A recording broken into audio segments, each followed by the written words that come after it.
Hello, and welcome to Joe Argues, Part 6. Now, my cameraman and sister wanted me to start this video by saying, "What is up, my homies?" But I'm not nearly cool enough for that, and I think we all realize that, so I'll spare you that. Now, thankfully today I don't have a bunch of administrative stuff to talk about. We're just going to get straight into the topics. The first one being Apple versus Samsung. Samsung, all the way. I assume we're talking phones here. Samsung phones do everything Apple phones do, but a heck of a lot cheaper.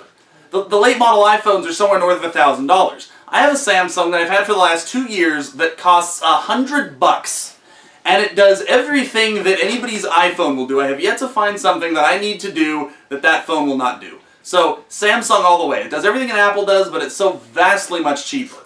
Confetti is fun to clean up. Whoever submitted this, have you ever cleaned up confetti? No. Confetti is one of the worst things in the world to clean up, second only to glitter. Confetti gets everywhere. Confetti's a drag to clean up. Spoiling endgame is gayer than liking men. No. No. For a guy, liking men is about as gay as it gets. There's really not a gayer than that. Now, don't get me wrong, I think spoiling endgame would be a complete jerk move, and I would most vigorously frown upon anybody who does, and please nobody spoil endgame for me. I haven't seen it yet, I'm going to very soon. But it has nothing to do with being gay. I'm sure a straight person could just as easily spoil endgame as a gay person. So, spoiling endgame is not in fact gay, it's just being a jerk. The US should nuke Canada. Why? No, there's no reason to nuke Canada. In fact, I happen to like Canada. My dad's from Canada. I can't think of any possible reason we would want to nuke Canada. That would just start a war for no reason. I mean, what has Canada ever done to us? Also, we buy maple syrup off of them. Maple syrup is good. Stress balls don't work. Well, I'm not real sure what they're for. I mean, I think like you're stressed and you squeeze them and that makes the stress go away. So, I'm gonna go with no. Because I have never been stressed and had a stress ball do anything about that. So, no, in fact, I'm gonna go with stress balls don't work. O.J. Simpson is innocent. No, he's not. He's very, very guilty. He left his blood and his glove all over that crime scene.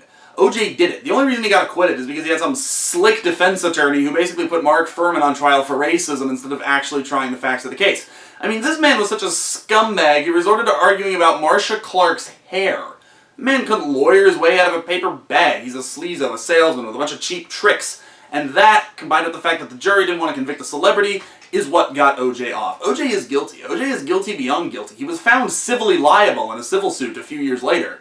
He just got off because he had a bunch of slick lawyers. Would you ever marry a liberal?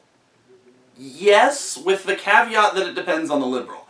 If it's a liberal who's reasonable and is willing to debate me about things and doesn't think I'm a horrible, awful person because of my political opinions, then yes, I could see that marriage working quite well. Now, if it's a liberal who thinks I'm the spawn of Satan because I happen to hold some political opinions against giant national debt and illegal immigrants, well then no, I can't see that marriage working. But if it's a liberal who's reasonable about such things, who isn't going to take a political debate personally, then yeah, I would marry a liberal.